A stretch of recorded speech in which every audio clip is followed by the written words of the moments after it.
Right now, China's detained over 1 million Uyghurs and other Turkic Muslims into concentration camps.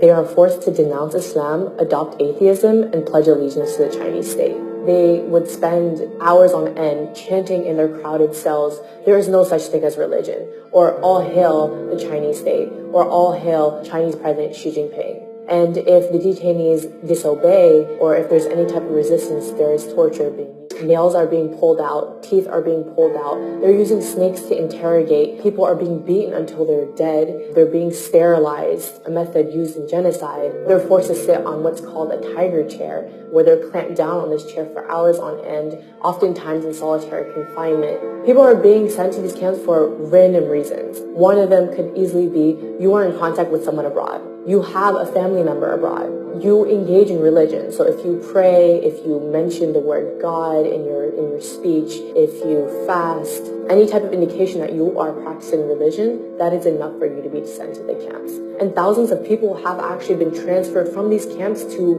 prisons. One of my relatives in early 2017 got put inside one of these camps. Last November, he came out dead. One of my relatives got sent to a camp because he went to the United States to attend my cousin's wedding in 2014. Last August, he got sentenced to 15 years of prison. Many of my relatives, we don't know if they're alive or dead. And there's not a single Uyghur who doesn't have at least one family member in these camps or some form of detention or prison.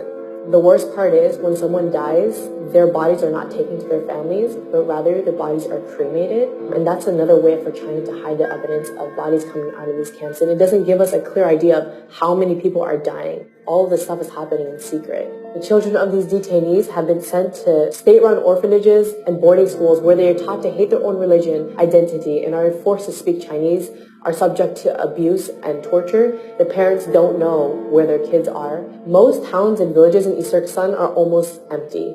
Around 70 to 80% of the civilians are all gone. You walk through the street and it's eerily silent because most people are in some form of detention or prison. Schools and factories are now being transformed into these concentration camps. The entire nation of East Turkestan has essentially become a dungeon for its people because China monitors their every action, even in the homes. So there are millions of hand government cadres who are living in Uyghur homes to make sure they're not engaging in religion and to assess their political views. Practicing Islam is completely banned.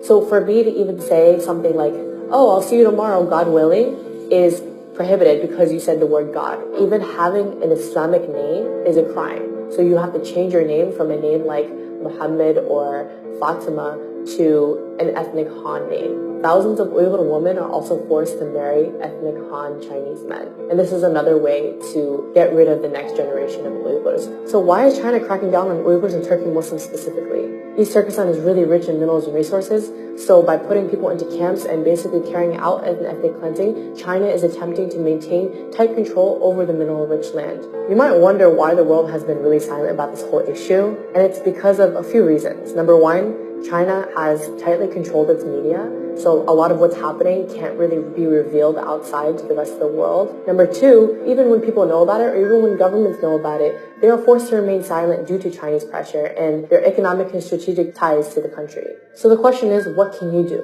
What we need you to do is raise awareness, because right now, most of the world has no idea that this is happening. Pressure your government leaders to acknowledge China's occupation of East Turkestan and its systematic campaign to wipe out the Uyghurs and other people of East Turkestan. Support your local Uyghur communities. They're in dire need of international support. Come out to their protests. Organize protests in front of Chinese embassies and bodies that can actually take action to challenge China's ethnic cleansing of the Uyghurs.